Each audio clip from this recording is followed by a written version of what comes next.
We now have an afternoon dedicated largely to energy, either directly or indirectly. The next two sessions will both be on the potential of Southeast Europe and the Eastern Mediterranean as a dynamic energy hub. This topic has become extremely important since the interruption of energy supplies from Russia. This part of the world has suddenly become a critical hub for the supply of energy into Europe. And Greece is playing an important role in that, but so are many other countries in the region. So we're going to reflect that with the first of two panels that we have on this topic. And the first panel will be made up of policymakers, the second panel made up of business people and producers. So the first panel, we will be having with us, to kick things off, the Minister of Environment and Energy for Greece, Stavros Papastavrou, who is on his way into the room as we speak. But while he makes his way to us, let's bring our other guests onto the stage. They are Eva Petrova, who is the Minister of Energy for Bulgaria. Minister, it's good to see you. Take this seat. I'll have this one. Michael Damianos, who's Minister of Energy and Commerce and Industry for Cyprus. Michael, you're very welcome. Doreen Jungieta, who is Minister of Energy for Moldova. And Osama Mobares, who is Secretary General of the East Mediterranean Gas Forum. Hi. We have ample chairs, so as much seating as we need. We can stretch out. Okay, first things first, speaking of energy, we need to ration hours because we've got very limited time. So I'm going to ask you to keep an eye on the clock. If you run into the red and don't spot it, I will remind you, so please don't be offended if I jump in and interrupt. But we're going to start off with some thoughts from each one of you about this question of the potential of Southeast Europe, this region, as a dynamic energy hub. We'll go to you first, Minister. I'm reminded that you're going to be with us for the second of these two sessions as well. Which you don't have that look of dread on your face. It's going to be fine. Let's hear from you then. Your thoughts, please. Well, first of all, thank you for the invitation. We had this discussion last year when we were discussing how Greece is becoming an energy hub, moving from being one of the consumers in the energy line. Back in 2019, we were importing 6 BCM, which we were consuming. We moved up to 17 BCM, 11 of them being exported. So leveraging on the geography, the infrastructure, IGB, TAP, Revithousa, all this interconnection allowing Greece to become an energy hub.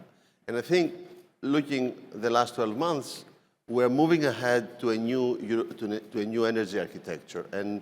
And Greece is a force in this energy new creation. What do I mean when I say a new architecture? I think for a long period of time in the East Med, the prevailing narrative was a zero-sum game. Now, with all these initiatives, the 3+1, we reinitiated the 3+1 with my colleagues from Cyprus, Israel, and the United States back in PTEC in November. And we had the second meeting in Houston 3 weeks ago. The East Med Gas Forum, where I have the honor actually, to be still the president. 8 countries, Israel, Egypt, Jordan, the Palestine government, Greece, France, Italy, the European Commission, and the US, another platform of cooperation. The vertical corridor. All these initiatives transform the narrative for the energy architecture in the East Med. We are creating a region where trade, prosperity, growth prevails, not revisionism, not coercion, not this zero-sum approach. And this, I think, is of pivotal importance, given what's going on in the Strait of Hormuz, I think, which, as Ambassador Payat said in the previous session, should be considered the new reality, the new normality. The East Med is becoming a center for stability and growth and a central role in the new European architecture. And I'm meeting with my colleagues from Cyprus or Bulgaria or Moldova more often than I meet with my Greek colleagues. Mm-hmm. We're working together. We are creating platforms of cooperation, of mutual beneficial cooperation, playing by the rules, the trade rules, the international rules, creating prosperity and growth for the region, which is not excluding any country. Let's make that clear. No one is to be excluded. What is excluded is an extremist behavior. What is excluded is approaching this in a zero-sum thinking. Mm. We want trade to override and to create a region of stability and prosperity. And I think this is something that Greece is playing a key role in this energy architecture shaping mode that we are. And I'm very optimistic about the future. Hopefully, when we have Israel and Palestine at the same table in the U.S. speaking, that's fascinating. It shows the potential that energy has. Mm. Energy can be a bridge for the region. And I'm on time. Okay, fantastic. Thank you. I mean, I do find that interesting. I don't want to sort of wander off into abstractions, but energy is often spoken of as energy is security. Energy is also peace. And it's very interesting that you mentioned that energy is life. Energy is everything, isn't it? But while in geopolitical terms, two states can be extremely hostile to each other, energy is a pipeline through which they can find practical cooperation. I think that's a point worth making. Okay, let's move along to you, Eva Petrova, Minister of Energy for Bulgaria. Your thoughts, please. Thank you. Good afternoon, everybody. Distinguished ministers, dear ladies and gentlemen. I will join Minister Papastavro. We met last year here, and we talked about interconnectivity, about trust, about regional cooperation. And it's really nice that today we can report what we deliver on this, because actually our dialogue turned into actions, our ideas turned into particular projects, and our cooperation actually is delivering on energy security. But as you said, when we are talking about energy security, actually we are talking about economic security, resilience, and stability of the wider region. I come from Bulgaria, and what I can share with you is that in the last years, Bulgaria always seen energy security from the regional perspective. And an excellent example of this vision is the vertical gas corridor. That is a project of key importance for Europe's energy security, but also I would like to remind you that it leverages on already existing cutting-edge cooperation that we are having in our region, and that's the Southern Gas Corridor. And it is further evolving to tackle the current geopolitical challenges. In Bulgaria, we have commissioned on the 30th of June the first section. That's the part of infrastructure that connects us with Greece, and we are committed to complete the section to Romania by the end of this year. Similar approach we are applying to the east-west electricity corridors and the green energy corridors that are developing in the wider region. And when we look into Bulgaria itself, I think that what we can add to this regional cooperation is first our best interconnected transmission grid. We are also working on increasing the cross-border capacities with all our neighbors. And another benefit of Bulgaria in this regional context is actually the amazing development that we are having in adding storage capacities to the system that are benefiting the wider region. During the last year, we added to the system more than 4 gigawatt of battery storages, and I will be honest here, we have also a huge and higher ambition when it comes to storage. We are developing a pipeline of long duration storage, like pump hydro, and this will potentially add additional more than 70 gigawatt hours of usable storage to the system in the benefit of the regional systems. And I trust with this, Bulgaria has all the chances to move further from its traditional role as a transit country and actually be a virtual power hub for the region, leveraging on geographical location, interconnected grid, and also flexibility and storage capacities that we add in the system in benefit of the wider region. And I really trust that this is the right way forward for all of us. Thank you. Okay, thanks very much. It's interesting that you mention your ambitions for Bulgaria as a producer of its own energy as well as part of a network. And I think sometimes there's a tension between the role that pipelines and corridors can play in transporting energy from one place through your territory to another place. But of course, the focus always has to be on your own citizens and ensuring that they're provided with all the energy that they require. Michael Demianos, Minister of Energy and Commerce in Cyprus. Your thoughts? Thank you very much. It's a pleasure to be here. So, I mean, the Southeastern Europe and the Eastern Mediterranean region are becoming extremely important, both with respect to energy security in the area, but generally on the energy front. Cyprus would like to be a contributor to this as, let's say, a reliable partner in the area. So we're moving on many fronts towards all that. Greece is an important player, an important partner for Cyprus for the obvious reasons, since ever an energy exporter these days. Bulgaria is in the gateway. Moldova is at the edge, and with Cyprus at the Eastern Mediterranean, and with the synergies we currently have, we can contribute much more to the energy security of the region. As everyone knows, we have an excellent relationship even with Egypt, where we are planning to liquefy our gas from the Cypriot EEZ. Most importantly, we have the Eastern Mediterranean Gas Forum and the 3+1 partnership between Cyprus, Greece, Israel, and the United States. That's important for energy security. On our front, we believe that the electricity interconnections that can connect Israel through Cyprus to the rest of Europe are extremely important for the region.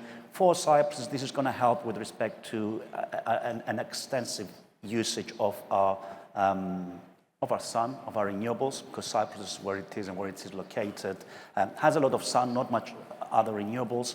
An electricity interconnector will help Cyprus' security of supply, but it will also help in exporting some of its excess energy during the day. But most importantly, I would like to stand a bit more on our exploration in our exclusive economic zone. Our blocks and our reserves are close to the borders with either Israel or Egypt, so that's why I'm saying that's extremely important. We are moving steady and quickly through our energy program. Obviously, oil and gas exploration is not something that happens overnight. You need many years, if not decades, to proceed with. We have important energy players in our EEZ. We have Chevron, Exxon, Total, Eni, have their own findings and their own procedures with respect to proceeding. We are hoping for first gas from the Cyprus exclusive economic zone in the first 6 months of 28 from a small block that gas will be flowing to Egypt via pipeline for liquefaction and then sail to the European market. And that's very important because the EU will be selling its own gas into its own market. Small reserves, but still that's extremely important for the area and for Europe and for Egypt and for the oil and gas companies. Most importantly, however, we're going to move in on our bigger reserves with Chevron and Exxon on Aphrodite and Glaucus and Pegasus, which are new findings. We had a commercial declaration of commerciality last week with Exxon in Cyprus. So we do believe that we are becoming, in the next years, an energy exporter through our own reserves, and that's actually going to help both energy security in the region. It's going to help the area. It's good that the companies that are in our own EZ are also in Greece and the region. I think the synergies there are good enough to proceed with, but I think I'm running out of time, so I might say a bit more about that later on. Well spotted. Who says we men can't multitask? That's excellent. Okay, let's move along then to, and thanks for raising subtly the point that geopolitics runs underneath all of this quite importantly, the region you're in, the history of your island. Let's move on to Dorin Jungieta. I have no idea if I'm pronouncing your name correctly. It's okay. Is it close enough? Okay. Minister of Energy from Moldova, your thoughts, please. Well, thank you very much. It's good to be back in Greece. Thank you to the Economist for this invitation. It's the second one, and it's a great honor to address this audience. Well, the energy landscape of today clearly shows that we are living and we are seeing the interdependencies more and more often. No country can achieve its energy independence or become an energy hub without having a strong cross-border interconnection. Either they are on gas, either they are on electricity. So to become an energy hub, we need to work together. And I remember one of my first meetings here back in Greece when we initiated the discussions about the valorification upgrade of the vertical gas corridor, and seeing this week announcements about the capacity booking, which gives encouragement and shows that whichever decision were taken and political support which was on the table, it shows and it starts to yield in good results. And definitely it will help to valorify the existing infrastructure. And from valorifying the existing infrastructure, we will be able also to have the finance, or part of the finance, to build also additional interconnections. But the energy hubs should not be, in my opinion, the ultimate goal. The energy hubs, via the investments in the cross-border interconnections, in power generation, either it's coming from renewable, from gas to power, from nuclear, the ultimate goal should be the so-called areas of economical and social development, of social and economical growth. We all see how the Europe map looks from the satellite in the evening. So that's one of the examples of where regionally we can drive the electrification. And as I said earlier, it's very important that the energy hubs are being converted into economical area of development. I remember yesterday discussion, or yesterday intervention of Madam Anne Applebaum about Europe's energy sovereignty being a test. And amongst the other 4 or 5, energy was, she mentioned, in fact, the first one is the energy. And the aim of the energy cooperation, regional, Europe-wise cooperation, is to consolidate everybody's resilience. In Moldova, since the last year, and as we speak, we are commissioning now the first major infrastructure interconnector with Romania. And about 2 weeks ago, we signed the contract, the EPC contract for the second one. Because we are also aware that if our infrastructure is weak, also the neighboring country will have certain challenges, Romania and Ukraine. And an example of regional cooperation in a crisis, where also the 2 moments, the one in 31st of January, when we had a partial blackout in the country, and the one in 23rd, 25th of March, when our infrastructure located in Ukraine was attacked by Russia. So we have two very good examples where by building additional interconnectors, by strengthening the cross-border infrastructure, this will help to increase the regional resilience. Okay, thank you very much. It's interesting that you raise Ukraine. You're probably uniquely placed to reflect on lessons learned from Ukraine's experience, but maybe we can come back to that. Yeah. And speaking of coming back to things, I'm going to have another go at inviting you in the audience to put questions. You're now fully caffeinated, so there are no excuses. So I will hand over to you, but only when we've heard from our last panelist. Osama Mobaris, you're the Secretary General of the East Mediterranean Gas Forum.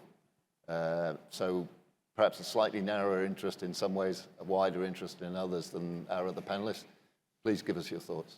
Thank you very much. It's a great honor and a pleasure to be back to Athens and to the Economist Impact event. And it's great to be among this distinguished panel.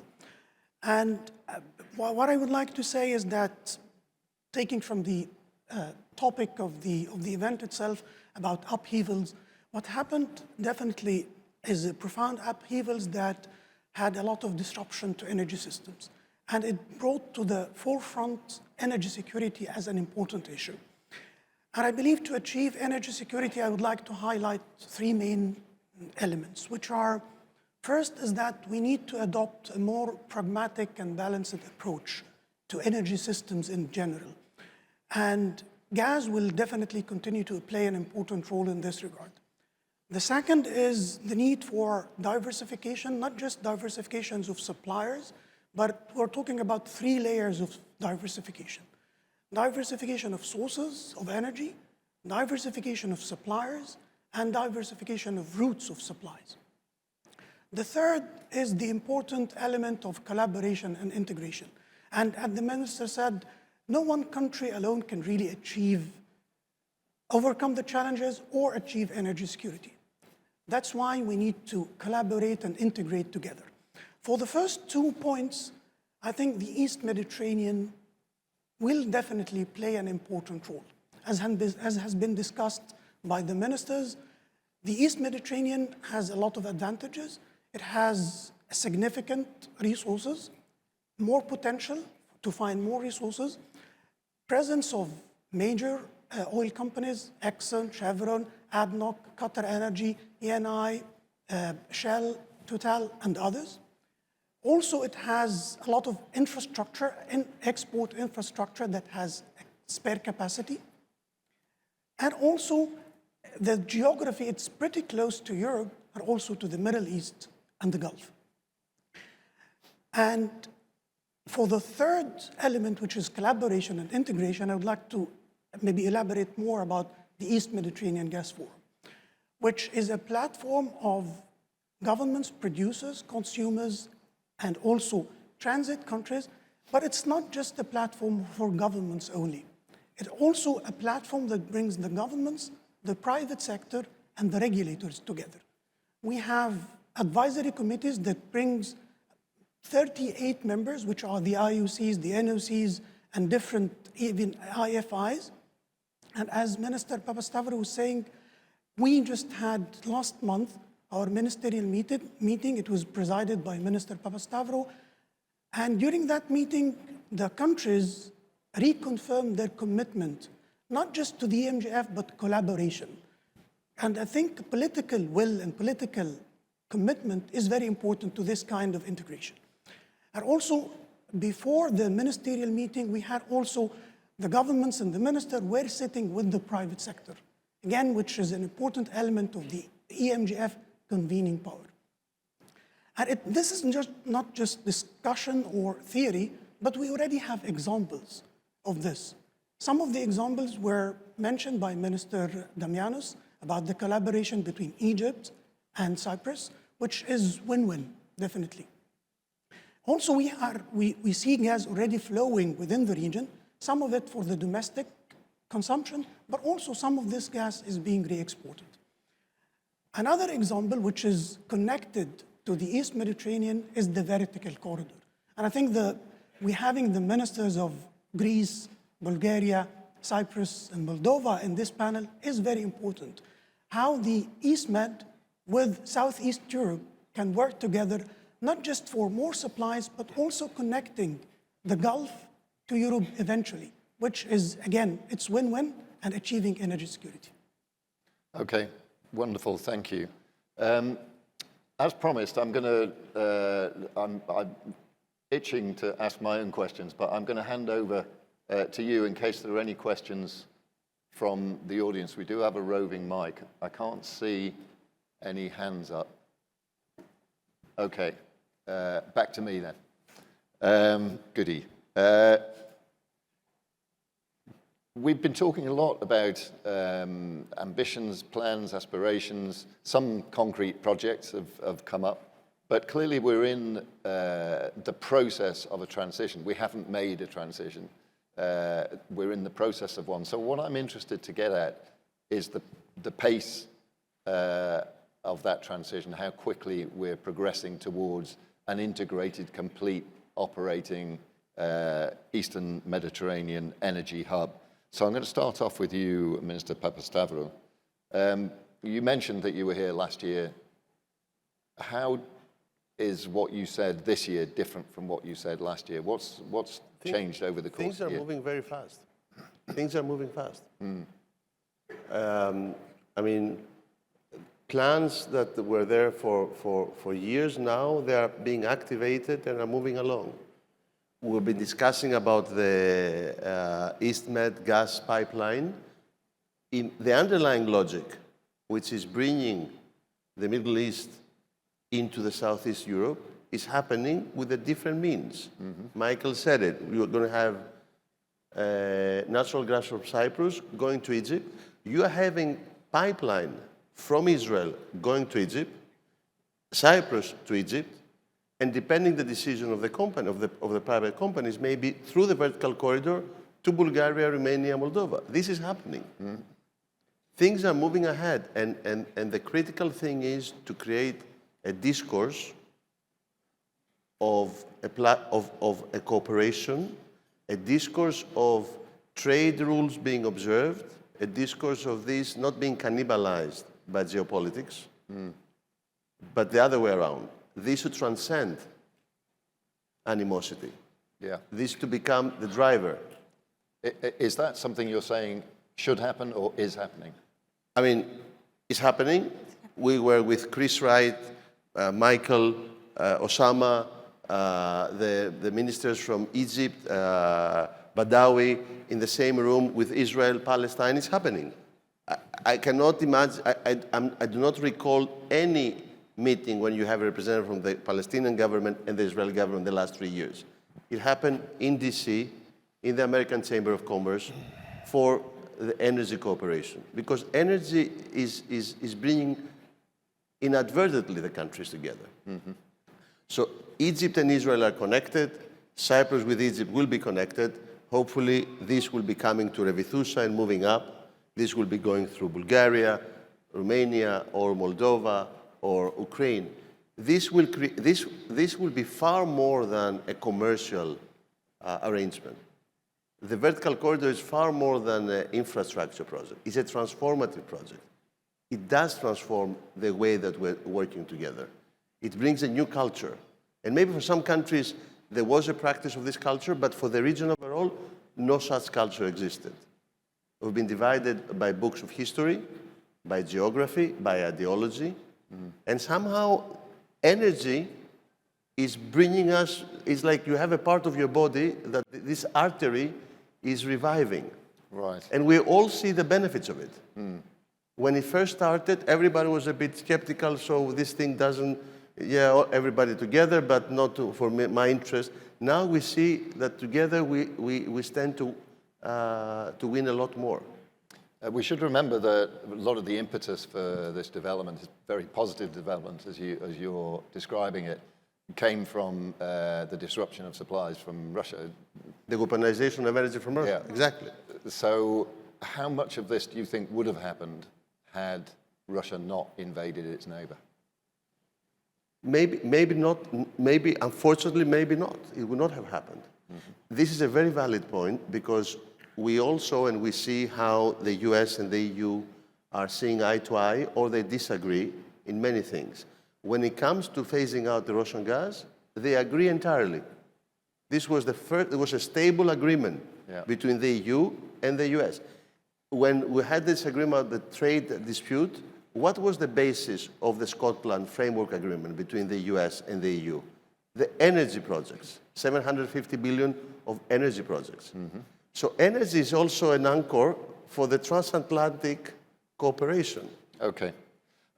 Let's move on. I'd like to get the reflections of each of you on this same question, which is really it's two questions. One is the pace at which your aspirations are being achieved and where you see obstacles along the way. And the other is the role that this development is playing in bringing the region closer together. Let's start with you. I will just join what Minister Papastavrou just said. I think compared to last year, what we see today is actually the things are happening.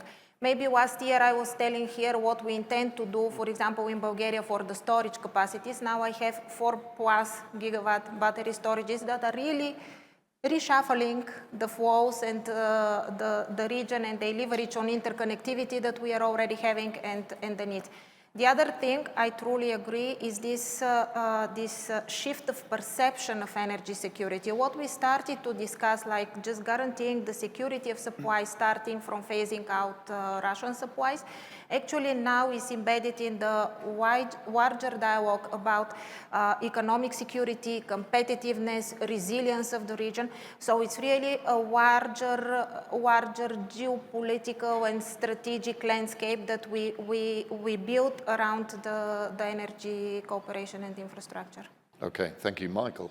Yeah, so I think generally with respect to pace, something that I mentioned in my initial intervention is energy takes years to develop. So it's a very geopolitical, geostrategic, but also technical piece of how the world works. So I think we're actually moving in good pace. An example would be you had, let's say, commercial discovery from our Exxon Qatar Energy fields in Cyprus. They're going to have first gas in 2033, and that's fast. That's in 7 years' time. But in oil and gas, this is quite fast. So I think the pace is good. I think we're getting where we need to be getting.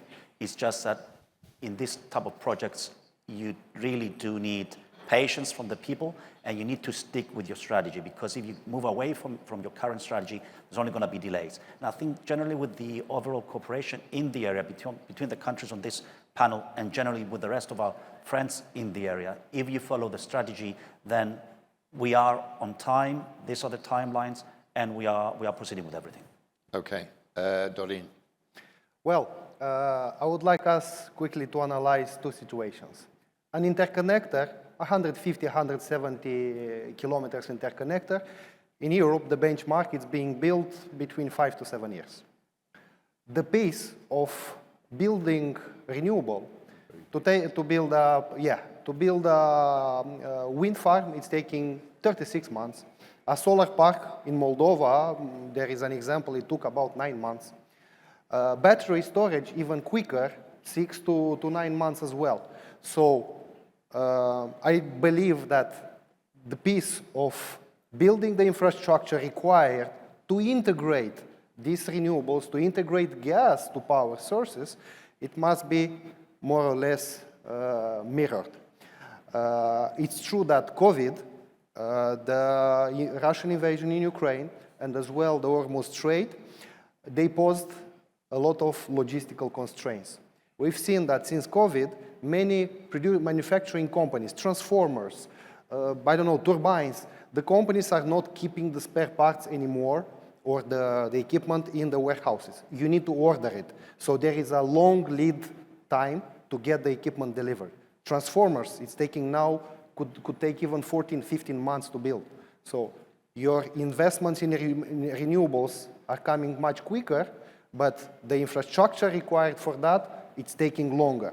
So in terms of logistics, in terms of supply chain, if we work together in Europe to make the energy more accessible, more affordable, then it will impose also a boost to the manufacturing companies to bring back the production of highly critical equipment in Europe and to have it more quicker available. This will mean local investments. This will mean also manpower qualification, also manpower engagement, so it will have many more benefits. Understood.